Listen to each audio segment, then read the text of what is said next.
Welcome to another episode of From the Shed End. Welcome back. If you're here on YouTube, welcome back to the channel. If you're on the audio version, thank you for coming back to Spotify or Apple Podcast.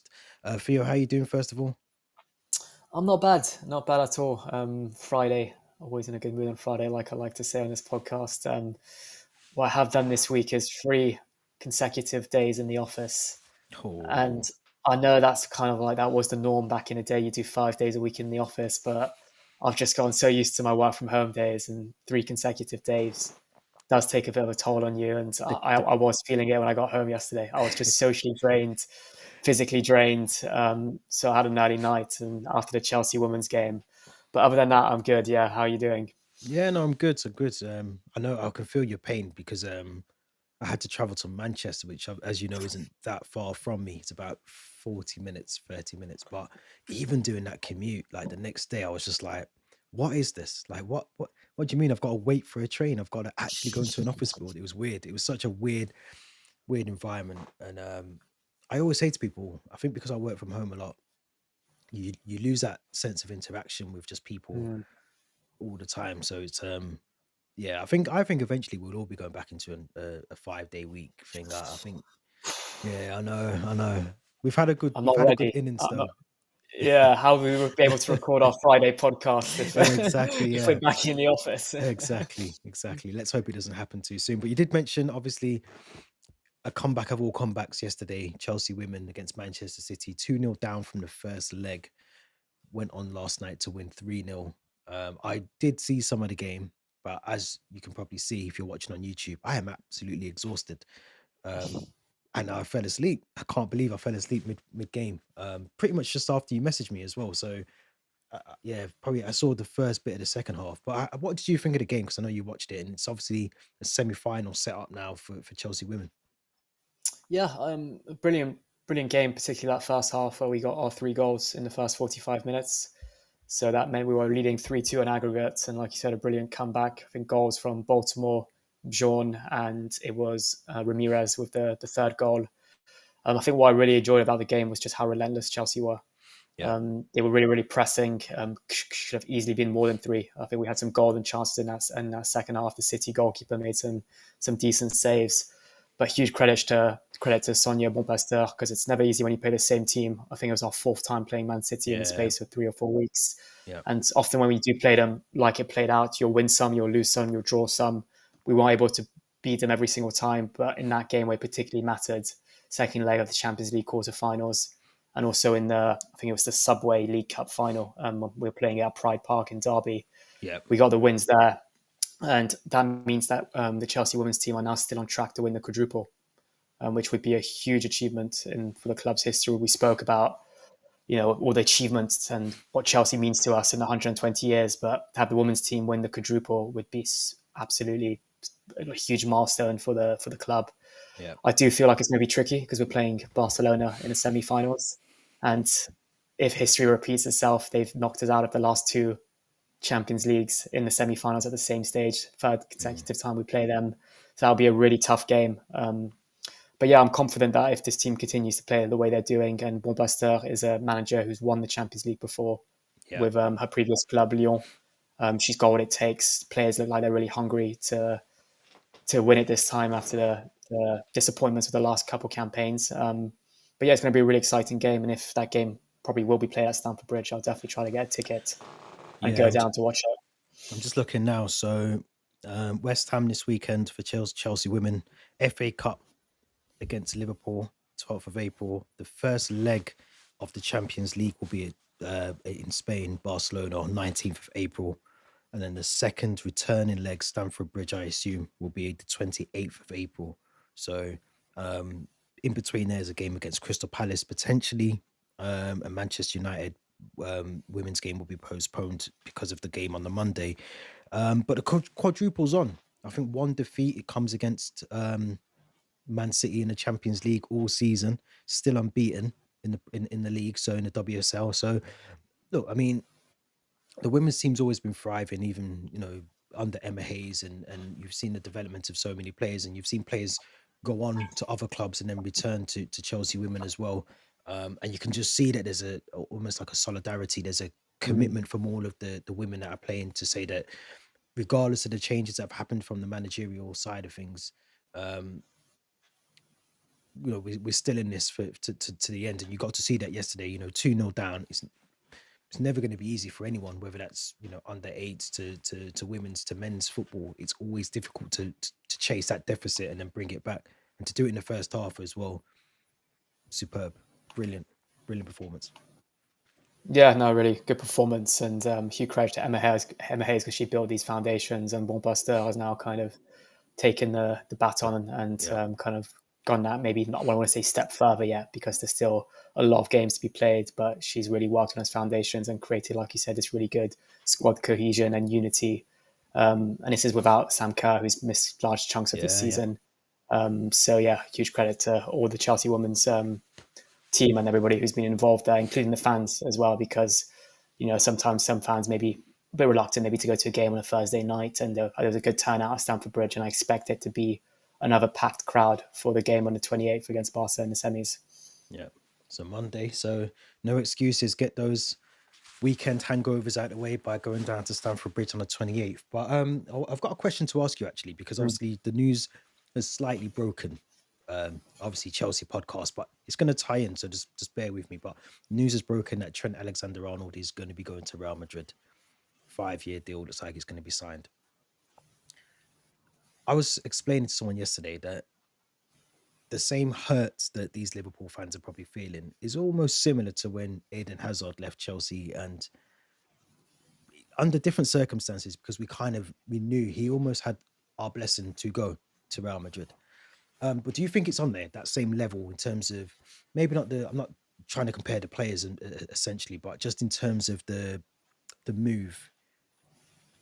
It did hurt Chelsea fans when Mm. Eden Hazard left. But do you feel that we've ever recovered from that? Then maybe that's the bigger question, and that's the conversation I was having yesterday. Is that sometimes when players move on, you don't really recover. You can't replace them. And do you feel like we've Mm. ever really replaced Eden Hazard at the club?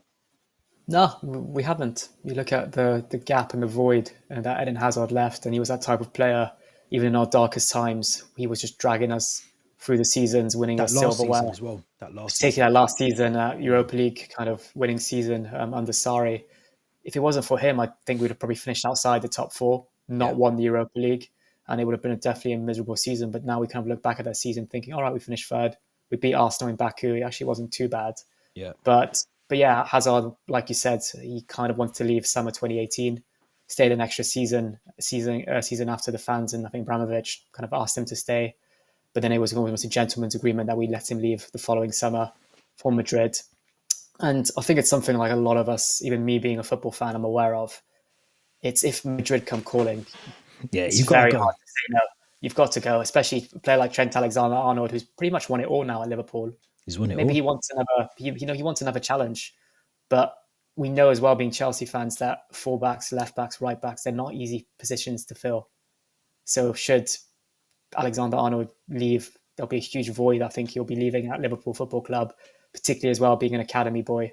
So I do think there is a certain comparison with that kind of hurt and feeling we felt when Hazard left, that Trent Alexander Arnold leaving Liverpool make their fans feel. But I think it's more of just almost like an acceptance as well. When the players Mm, won it all, achieved so much, you almost just want to wish that player the best in the next step. But I think it's something as well that you've got to give credit to Madrid for is sure they maybe their players on huge wages, but Hazard, no, sorry, not Hazard, Alexander Arnold, Mbappe, Rudiger, Alaba, they got all these players on a free. yeah, true.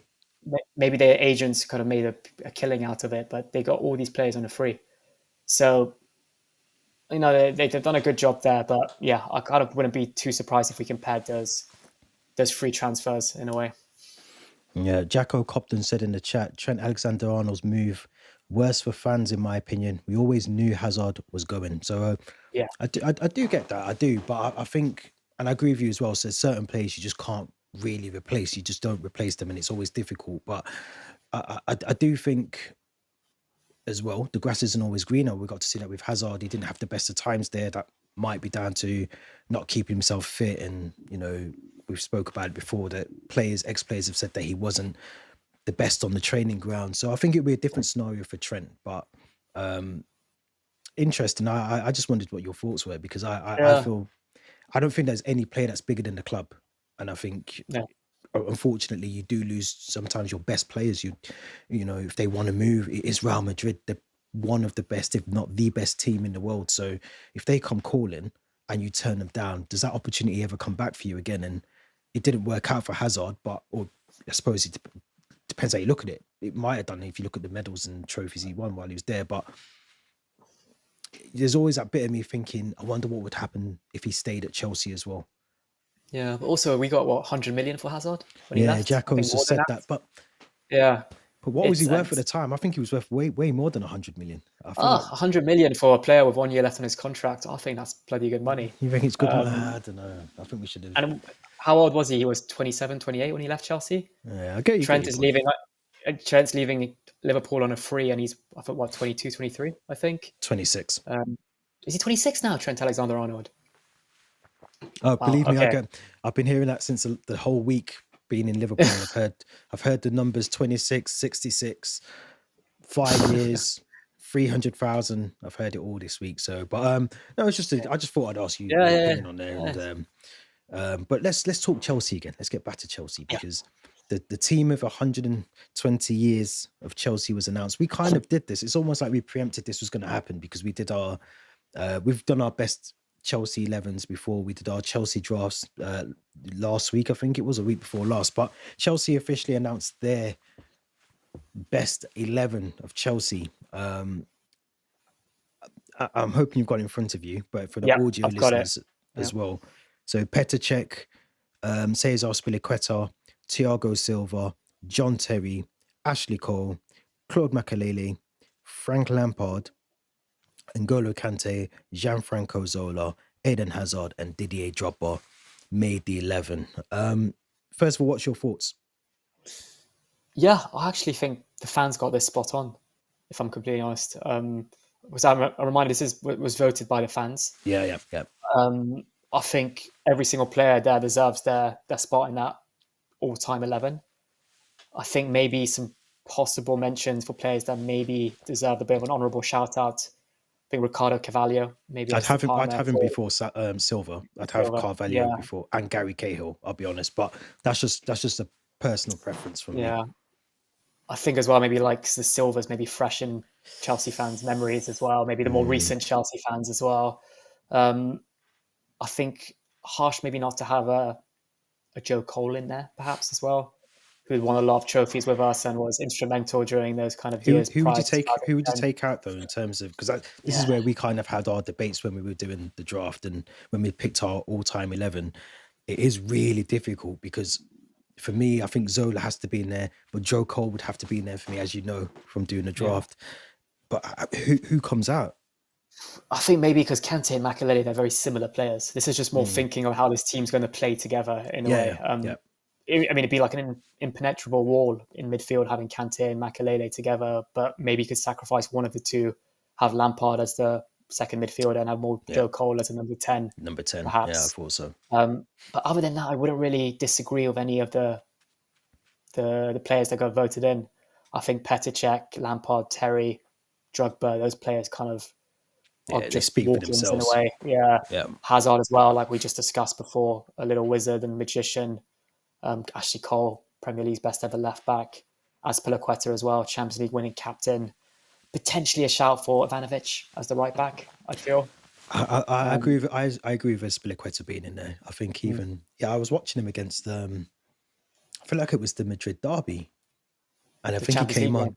I think he came on. He got booked in about 40. He's going to get booked. He came on. He got booked straight away. Um, but no, I think he, played out. I think again won it all. At Chelsea. So I get why he's in there. My only one, as I say, I think for me, Thiago Silva, brilliant for the club. I'm not trying to take away anything that he did for the club while he was here, and you know that he's Chelsea through and through. His kids are in the academy. He's still very associated with the club. But I just think in terms of performances and maybe even longevity. Imagine we got Thiago Silva in his prime, how much better we would have been. But I think for me, Carvalho, Gary Cahill, definitely the two for me that would go ahead of Thiago Silva, just on a personal Yeah, preference. What I recommend is if anyone's listening to this and wants to kind of our exact kind of feelings and thoughts on every single one of these players, go listen to our Chelsea draft episode Yeah. because we spoke about this at length and we almost were like arguing to which player we wanted in our team over someone else. I'm still Yeah. annoyed about Joe Cole, to be fair. I just remember you had your hood up and you zipped it up Oh. so you could like, but yeah, I'm pleased with this team, and it just also goes to show what the kind of quality of players we had back then as well. Yeah. It's almost like sad, but also like nostalgic looking at this team because it brings Yeah. back a lot of happy memories. But it makes me sad also that this is what we had, and no disrespect to players we have now, but like this is what we have now. In this way, it's a big kind of shift in quality, I feel. Mm. Still lots to do at Chelsea over the next couple of years, but Yeah. one thing that needs to be sorted very, very soon is Jadon Sancho's situation. Currently still on loan from Manchester United. There was a lot of reports over the international break, just before the international break, around a potential buyout clause where we can return Jadon Sancho to Manchester United for 5 million. Otherwise, we have to sign him based on the obligation of the loan deal. I think if we finish above 14th in the Premier League this season, we're theoretically expected to buy Jadon Sancho for 25 million. Um, Again, split the fan base in terms of discussions, and obviously we spoke about it in our WhatsApp group. But what's your thoughts on that? And do you feel that there's any truth to potentially returning Sancho to United? I think there would definitely be some truth, particularly after what we discussed on WhatsApp and in I think our previous podcast episode around his wages. I think he's on big, big money at Yeah, Manchester United, and I think that could be a huge blocker, maybe with us trying to get him permanently because he doesn't really fit the wage structure of this new era of Chelsea Football Club, where I think we're trying to cap wages at 120k a week for majority of the players, or 150k a week. mm, And if he was to want to sign for Chelsea permanently, I would expect him to maybe take a massive wage cut. But then I also would have expected this to have been discussed in that whatever kind of pre-contract or loan contract he signed last summer, where I said like if you were to sign for Chelsea permanently, this would be your new wages. So maybe it has, maybe we're just not aware of it, and maybe we're trying to get out of this purely based on what we've seen on the pitch with Jadon Sancho, which, let's face it, hasn't been brilliant. It hasn't been that good. I think he hasn't got an assist since maybe January or December. He's only got 2 goals all season against Southampton and against Tottenham. I think he started off really, really well between like September, November. His form just fell off a cliff. mm, Go from Christmas onwards. I think it's hard to just pin the blame only on Sancho because the whole team's form fell off a cliff as a whole. But yeah, Sancho noticeably, I just feel like maybe hasn't really got going yet. I also wouldn't really want us to sign him permanently if it means it might put a spanner in the development of a player like Kendry Paez, like Estevao Willian, who we're banking on being absolute gems that we've picked up from South America. But then on another side, if we're never going to see Mudryk again in the Chelsea shirt, we've got guys like Neto, like Palmer, who's maybe now facing a couple like fitness issues. It might yep, be good having Sancho just as a squad player in the team, mm, potentially being able to play those games. If we do qualify for Europe again or get Champions League, then we might need to rest a few players. We might need to have another relatively good squad, and he could be maybe that player that plays the occasional game. Is he good enough to be in our starting 11 every single week of every single competition? I don't think he is, from what I've seen this season. Then another side of me thinks if we do get him for 25 million, is there a possibility we then sell him again for more than 25 million, maybe to a German club, yep, to another Premier League team that might be willing to pay maybe 28 or 30 million, and we make a bit of a profit there. But yeah, I'm very on the fence with this one. I was really thinking this was an absolute like banker, that it was going to be a good move for us. Jadon mm, Sancho, 25 million. And now I've got huge doubts and reservations of whether this is going to be the right move for us. yeah. I'm kind of in between like you. I think Mm. had we seen a bit more potential from the loan move so far, I think you'd be snatching United's arm off for 25 million for a player of the level that we know that Jadon Sancho has proven he's got with at Dortmund and spells of it at United, but it's not consistent enough. And I think, yes, it's 25 million. It's a cut price. It sounds amazing when you think about it. But then on the flip side of it, I'm thinking, do you just cut your losses now rather than sign him to a 4 or 5 year deal? Cut your losses. I mean, the owners or sporting directors, this is a really bad deal anyway, a loan deal that you've got in, and you now have to theoretically pay 5 million to get out of that loan deal. It's just mental in itself. But part of me thinks just get rid of just cut your losses now, because Raheem Sterling is still coming back from Arsenal. Whether we can Mm. sell him on is a totally different conversation. I can't imagine there's going to be many clubs looking at Raheem Sterling, who has hardly played for Arsenal, and thinking, I'll take him. Unless he goes to Italy, or he goes maybe to America, or he goes somewhere like that. But if we can't sell him, he's on the books, he's on good money. Mikhailo Mudrik's B sample must be lost with DPD, because I don't know where it is, but I've never known a B sample to take that long. So wherever that B sample is, we don't know what's happening with Mikhailo Mudrik. It's TBC. We still have João Felix, who I think AC Milan have already kind of said that they don't really want to sign him on a permanent, so he'll be back at the club for the foreseeable. We have Tariq George. We have Perez, as you said. We have loads of other players that we still have on the books. Cole Palmer and Kunku, Madweki, Neto. Do we need to add another player that we're already struggling for room for someone like Nkunku? I don't think we do. And a part of me thinks he's on. I think Sancho's on 220,000 a week at Manchester United. We're only paying a small fraction currently of that because of the wage structure that we've got at the moment. So, are we willing to sort of? Is he willing to take a pay cut? If he's not, are we willing to break the sort of threshold for what we currently have as the cap for wages? So there's so many like pros to it, but when I think about it and sit down logically, I think there's actually more cons than there is pros. And for me, that would just say, wash your hands of it. And yes, it's 5 million, but in the long term, imagine we sign him for 4 years. He doesn't perform as well as we think we think he can, and we've got a player that we now have to try and flog because we've signed him to a 5 year deal, and there's no many clubs that don't want him. What do we do with him? Does he just go out on loan for the 5 years and then he leaves on a free when he's 30 or something? So I would cut my losses with him. If I'm honest, I think Chelsea will sign him. I actually think we'll sign him. I think for 25 million, because I think that like you've just hit the nail on the head. I think the owners will see him as an asset. He's 25 million. We can flip him for 50 in a couple of years. Yeah, yeah. I'm like you kind of hinted to. I'm on the fence. I'm neither for or against this. I do kind of look back at that Kovacic loan we made permanent, but I think that was purely because of the way the transfer ban we were facing, and there was like a little part of that ban that made us be able to sign players that were previously with us during last Yeah. season. And actually, Kovacic ended up massively improving in his follow-up seasons after his first one on loan. I do feel Kovacic is a very different player to Sancho. Yeah. But maybe that does give me a bit of hope that maybe in his follow-up seasons, if he was to stay at the club, we might see the real Jadon Sancho, that Borussia Dortmund Jadon Sancho, that Sancho we saw during that September-October spell. But just being very, very hopeful, though, because if I had to rate his season so far out of 10, Oh, I you're would say talking four out of four. 10. Yeah, it's been very, very average, below average even. And that's what worries me, that we haven't seen that. So, Mm. he started the season really well, like you said, September, October, but that was 6 months ago. Mm. We haven't seen anything where I can't remember if it was Sancho. I might be making this up, but I feel like there was a stat where he hadn't had a shot on target in, I can't remember how many games. I haven't got the stat to hand, but it was like, for his position, he cuts in a lot. He likes to try and take on the right back.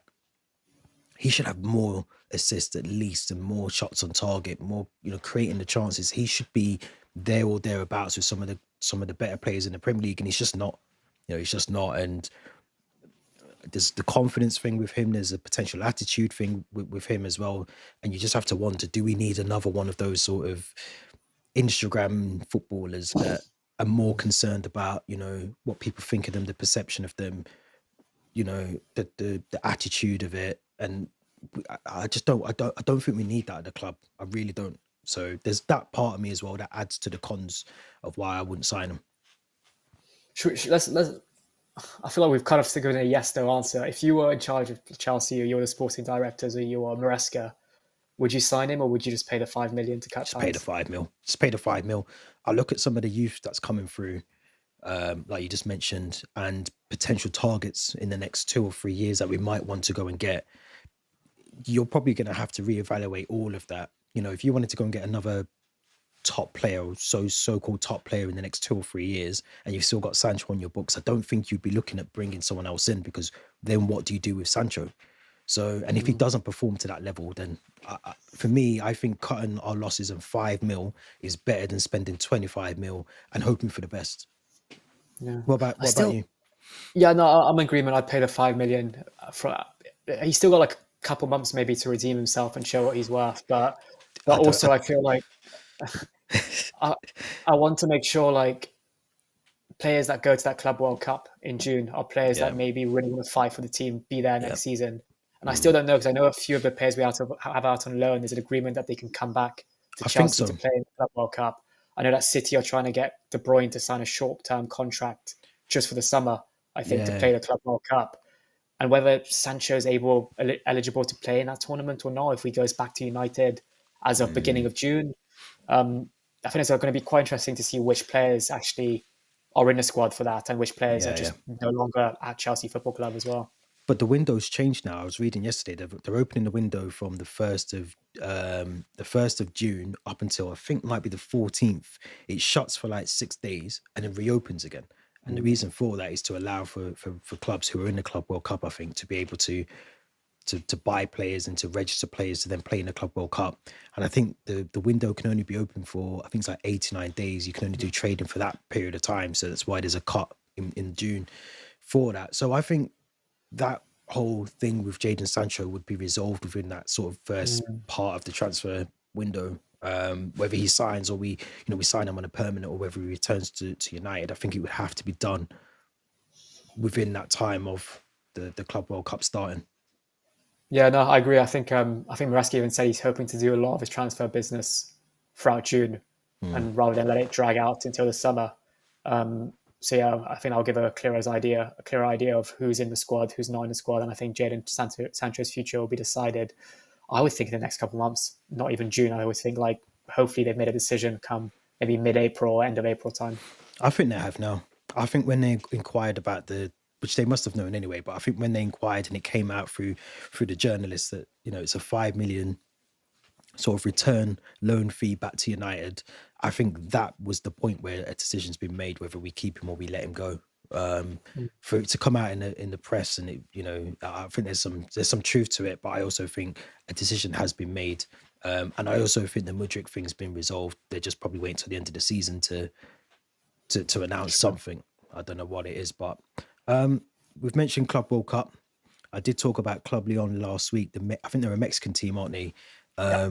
Who have been eliminated, removed from the Club World Cup. Well, I think we're in Group D. We have got a replacement, but I can't actually remember who that is. So I'm hoping you've got that to hand. Yep. So, what's your thoughts on that? First of all, I think they got removed because of an illegible player. I think it was I something to do with read. that. Yeah, I read it was I think like dual ownership. I think That was like it. they, I think them and Pashuka, similar to how we in Strasbourg have like a co-ownership. I think and two teams with the same parents ownership were allowed to compete in the same tournament. Yeah. So yeah, they were as a result of that knocked out. And I think I read World Soccer Talk reported that Chelsea are set to face Costa Rican outfit Alajuelense, who are set to replace Mexican outfit Club Leon in the FIFA Club World Cup. Club Leon are a respectable Mexican team. I actually saw that they've got James Rodriguez in their squad. Oh, So really? they've got Ex like Real Madrid, Everton. ex Real Madrid, Everton, Porto, Yeah, Monaco, yeah. Colombian number 10. 2014 won the kid as well when he scored that goal at the World Cup. Yes. So Yeah, I'm yeah, sure he's not the same player anymore. But yeah, I was quite interested to see that. I don't know much about Alajuelense from Costa Rica. But what I do know is these Central American and Latin American teams, their fans are passionate. yeah, They'll be up for it. I think I mentioned it before. They'll probably sell their cars, mortgage their houses to be able to like get tickets to these games up in the US and travel. Um, yeah, like I think this is literally like for us, maybe we might see this as a preseason or a way of making extra money. For these teams, it's they're literally their World Cup final. Them yeah. playing Literally. Chelsea in the group stages will be their World Cup final. Yeah. So Club Leon or Alajuelense, I think it'll be tough games, but I think the big game of the groups that I think will be the toughest one is us against Flamengo.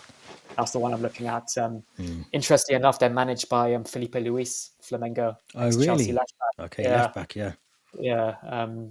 I saw his thing the other day. It was like Mourinho signed the best left back at the time and stuck him on the bench for a whole season.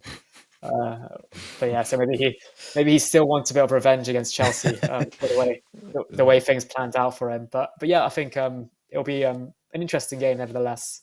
Mm. But good to know that there are kind of these rules are being implemented, because imagine in some crazy wild Chelsea and Strasbourg qualify for a Champions League or a Club World Cup.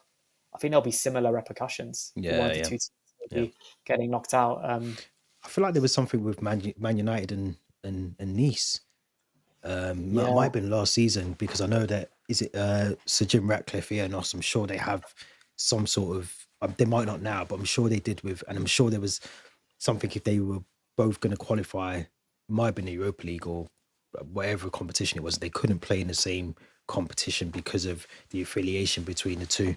So it's what happens if you want to be an owner of and have some sort of umbrella of the blue co umbrella, and you want certain clubs to go under it. That's one of the implications of that, is that you then potentially lose prize money because you can't enter two teams into it. So I need to double check this because I'm pretty sure City and Girona in Spain share the same owners, and they were both to compete in the Champions League together.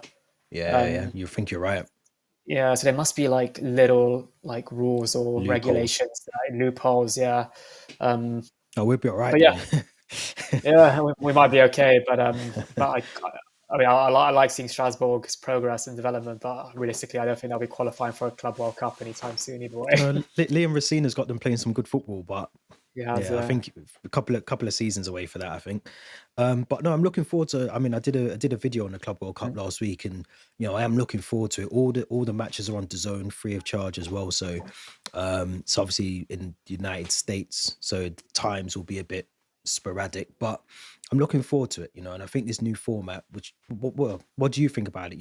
It's gone from like 7 teams to 32 now, so the prize money's increased. I think overall it's $1 billion worth of prize money, but I think the winner gets like 158 or million, something like that. So, do you think it's going to work in terms of extending it, making it almost like a mini World Cup, essentially, but for domestic clubs?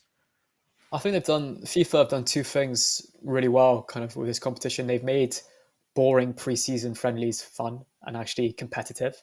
Yeah, And they've also made these Club World Cup games more appealing and watchable for the neutral fans. Because if you remember before, the Club World Cup was just something the best team in Latin America, the best team in Africa, the best team in Asia, and the best team in Europe would all compete against each other.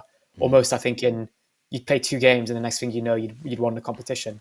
yeah, And I think when we beat Palmeiras in 2022, I was over the moon. But all my football friends were just like, "It's nothing yeah, yeah, special." yeah, Whereas I think if you were to win this and you were to beat the likes of Bayern Munich, Madrid, Liverpool, I think that's when you can really say like, yeah, we're part of the big boys now. We've won the FIFA Club World Cup in its new format. mm, And even after seeing the trophy last week, it's a bloody yeah, nice yeah. trophy. Forgot to say, you got to It's see it live in yeah, the flesh. yeah. My old colleague, she actually works for FIFA now, and she said it's really really heavy. She's had to carry it around a few times. And so whichever player lifts it in July is going to have some big biceps, I think. I was going to say, let's hope it's not Reece James. He might do his hamstring at the same time. Um, but no, it should be. I'm looking forward to it. Like I said, I think it's. I agree with you. The incentive is there from a club's perspective, but for the fans as well. We have to treat this almost.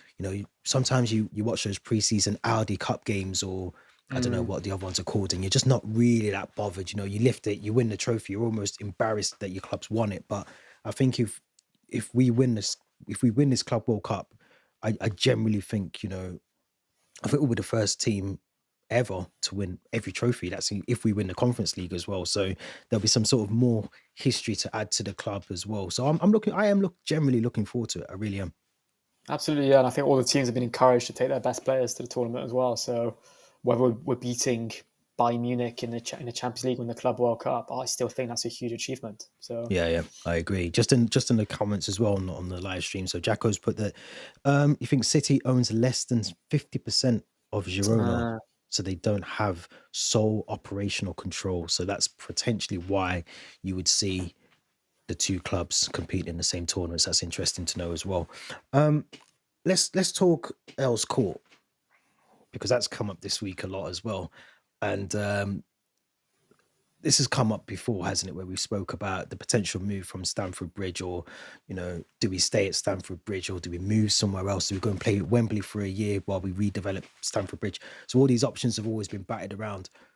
One thing I've sort of came fresh to mind last week though was when Todd Bowley, Egbali, Blueco took over the club. Part of their commitments to Chelsea was to build a new stadium. Now, whether that's on the current development of Stamford Bridge or elsewhere, they have to build something. And we're 3 years in, and we still don't really have any sort of plans, or uh, you know, we're not seeing anything come out about it. What's your take on it? Because it seems to have resurfaced over the international break around potential Earls Court move away from Stamford Bridge. yeah, I mean, we know it's not going to be straightforward. Abramovich tried to do it. I think Blueco and Bowley tried to do it in their first couple of seasons at the club. I think there's a lot of issues with the planning permission in the borough of Fulham and Hammersmith.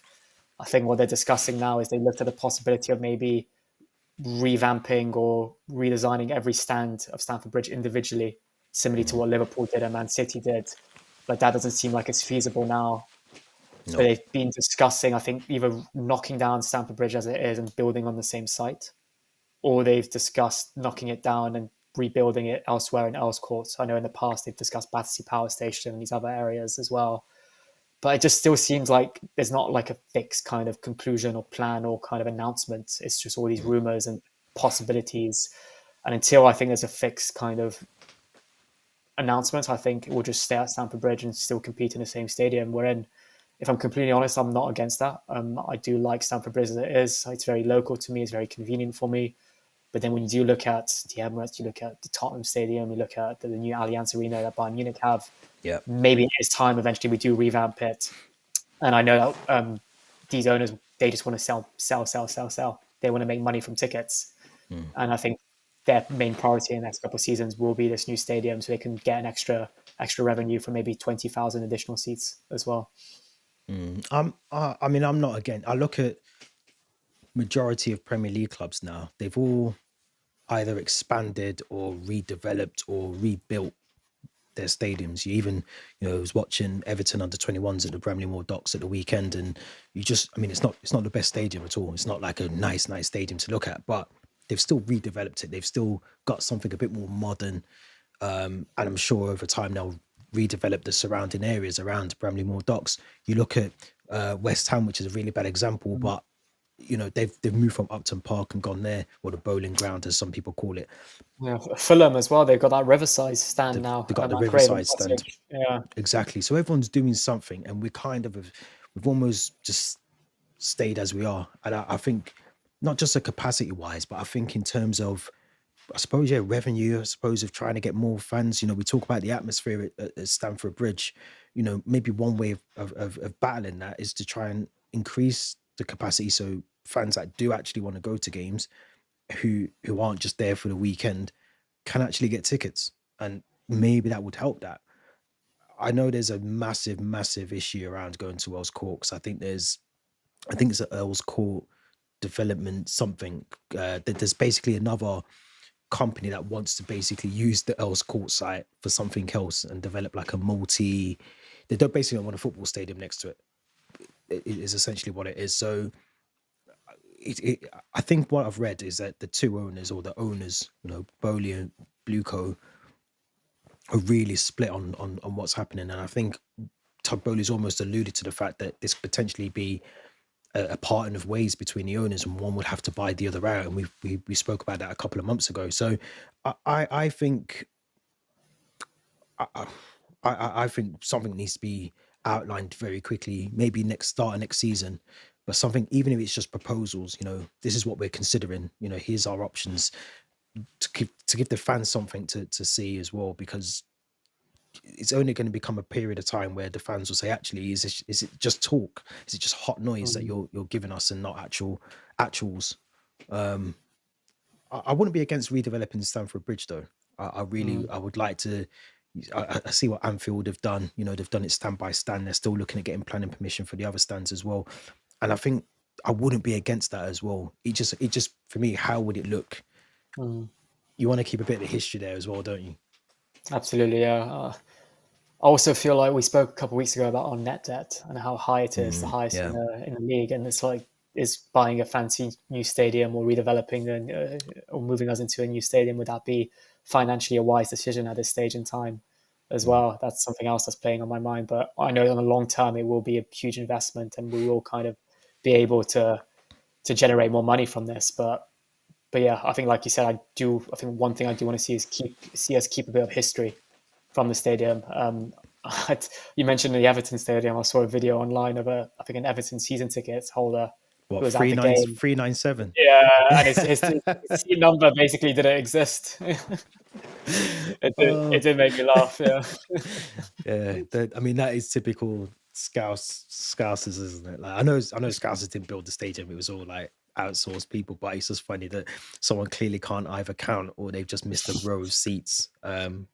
It's just mental. But you know, in hindsight as well, though, I mean, there's been a lot of issues with their stadium in terms of, you know, if you think back to like early December, there was loads of floods in the stadium before it even opened. So the fans have already complained about in terms of getting in and out of the stadium, the travel, walking from the stadium. So there's a lot of things that I think, and that won't be the same for Stamford Bridge or even at Earls Court because the transport is a lot better in London. And Mm, but I think sure Chelsea have brought some land next to Stamford Bridge anyway. I can't remember what the mm. land's called, but they definitely brought some land there. So you know, I think we spoke about last year about maybe a potential megastore being there, but maybe you expand onto that land that's been purchased and you build slightly a bigger stadium. I don't know, but I may be something has to completely come out wrong, soon. but aren't they building like or having a Weatherspoons built like in the facilities of Stamford Bridge? I think there's a new. Oh, I think I saw that on somewhere on Twitter and like a it's. mock-up image of I'm what it's going hoping to it look was. I'm hoping it was just someone using AI or just trying to take the piss. But a Weatherspoons at Stamford Bridge would just be a recipe for disaster, wouldn't it? £2.50 pints of Stella and 3 p.m. kickoffs just does not go together. But let's hope something comes out. I mean, we've got a lot of things I think to resolve, not just on the field, but you look at shirt sponsors and all the rest of it. The stadium's clearly got to be up there with that for priorities for the ownership over the next couple of months because fans are going to want to know, and I'm sure you know the owners will have to come up with some proposals of something. Um, I wanted to talk quickly, very quickly, about Cole Palmer Mm. before we talk about the training match that embarrassingly happened, I think, yesterday. But Cole Palmer apparently hasn't trained. He still hasn't trained with the squad since his injury. I'm starting to think this injury might be a bit more of a long-term injury than we were first led to believe. What's your thoughts on it? Because it does seem a bit odd that he's obviously didn't join up with the England squad, but he still hasn't trained at all. Yeah, absolutely. I share your sentiment. I was actually thinking it this morning because he was not in none of the training pictures that they posted yesterday. I think Jackson's back on the grass, Yeah. but Cole Palmer's still absent, which made me think that this injury is more serious than we think. And I'd be very, very surprised if he makes the squad to face Tottenham next Thursday. I think it'll be very unlikely at this stage in time now. Mm. Yeah, I do worry because I think we spoke about him in depth on here. He's obviously a key player for us, but I feel like we've ran him into the ground so much. Mm, And I remember doing my Arsenal reaction video, and I remember saying Maresca's rested him on the one game we actually needed him. All those games where I think we played in the Europa League the week before, hadn't we? I mm, think Copenhagen, yeah. that's the game you should have rested him, and you played him. Um, so yeah, I think we'll have to see. But it's good to see Nicholas Yeah, Jackson back. yeah. There was that. I think Pedri, when he first kind of broke into the Barcelona team, he was just like Yeah, overplayed, and he just looked absolutely exhausted yeah, by the time he joined up with the Spanish national team in the summer. And I think that's how Cole Palmer's going to feel at the end of this season. mm. Conference League, Premier League, FA Cup, Club World England Cup. games, Club World Cup. He's literally probably going to. It's going to have a massive impact and toll on his body as Mm. well. Yeah, yeah. Not good, not good Mm. at all. But as we started to record, and I think I sent this to you just before, but apparently, according to, and I don't know how true this is, but according to sources, Chelsea played a behind the closed game yesterday as part of the training. Now, the two teams consisted of the senior squad of Chelsea and a combination of under 16s and under 21s for Chelsea. The Chelsea senior squad, think of that who you will in terms of Nicholas Jackson, potentially maybe Lavia and Kunku, Badia Shil, lost 3-0 to this team. Now, Maresca apparently was not happy with this and has cancelled the day off that the players had and told them to return to training. Is that a concern for you? Or is it just a thing of it happens in football? It's a huge concern because if you're a professional athlete, regardless of if it's a training match against your youth team or a younger age group at the training ground, or whether it's a Premier League game against another team, you should be taking it seriously. You should be giving it your all. You should be thinking in your head like, this is my time to prove myself and maybe get back into the manager's thoughts and be in shot of starting against Tottenham next weekend. By the looks of it, it seems like none of these elite players prove themselves in that game. If I play devil's advocate, it probably means I could maybe think as well, our youth team's bloody brilliant, maybe Yeah. as well. Yeah. But then again, like our senior team hasn't really impressed us that much in 2025, so it's not really that big of a surprise. I do also think maybe some of the proper international players, like the Cucurellas, the Colwells, maybe might not have featured in that game if they've just returned from international duty. But still, big concern, and it's very worrying. Yeah, I agree. I did take away what you just said, though. For me, I looked at it from a positive that, the 21s and the Yeah. under 16s clearly have talent in there. And I would beg the question of how many senior players, obviously a number of them would have been on international duty up until this week. How many of them featured? So what was the team what team did we put out in terms of a senior squad?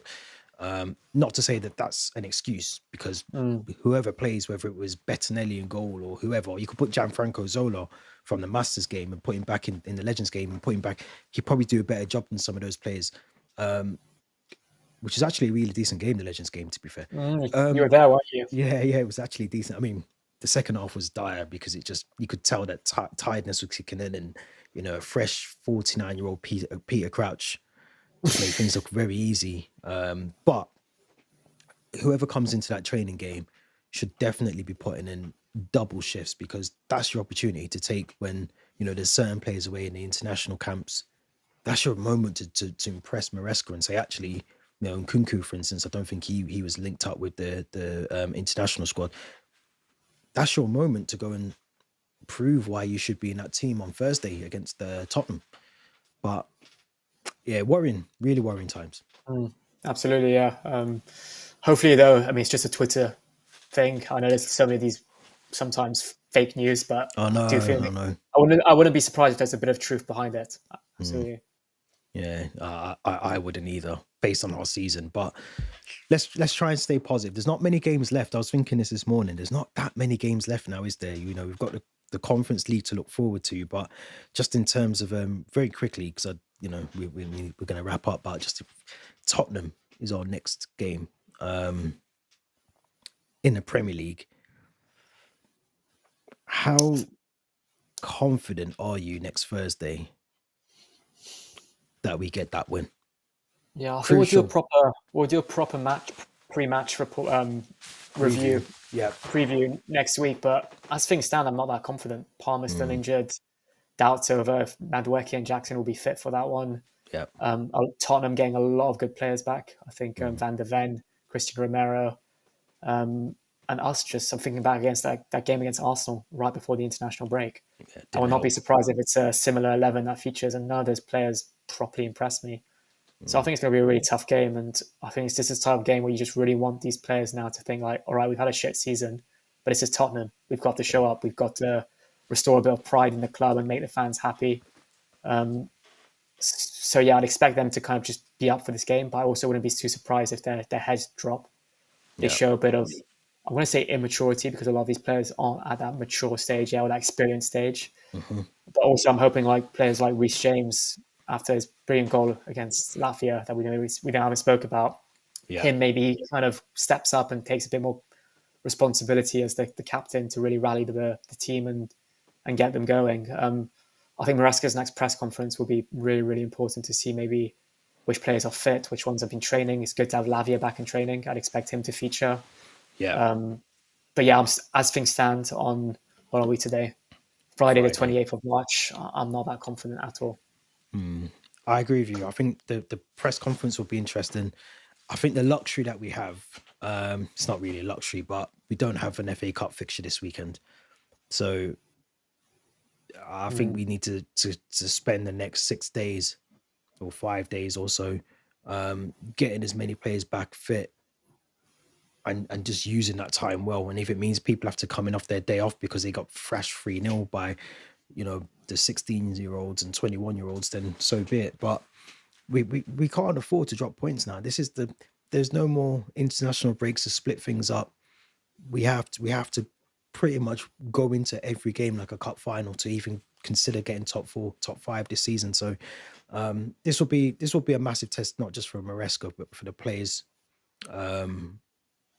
Yeah, we just have to see. And bearing in mind, this is probably one of our easier fixtures that we have I remaining. just We've I just still got looked at them. we've still got Newcastle away. We've still got Liverpool, Liverpool at home, Nottingham Everton. Forest away, Everton at home, which are a bit of a bogey team for us. I think United at home, 'cause, Yeah. there at some stage.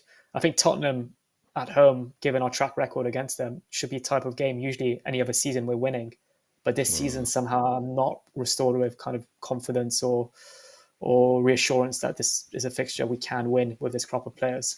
Yeah, I agree. But we will do a more in-depth match preview of that game later on next week as well.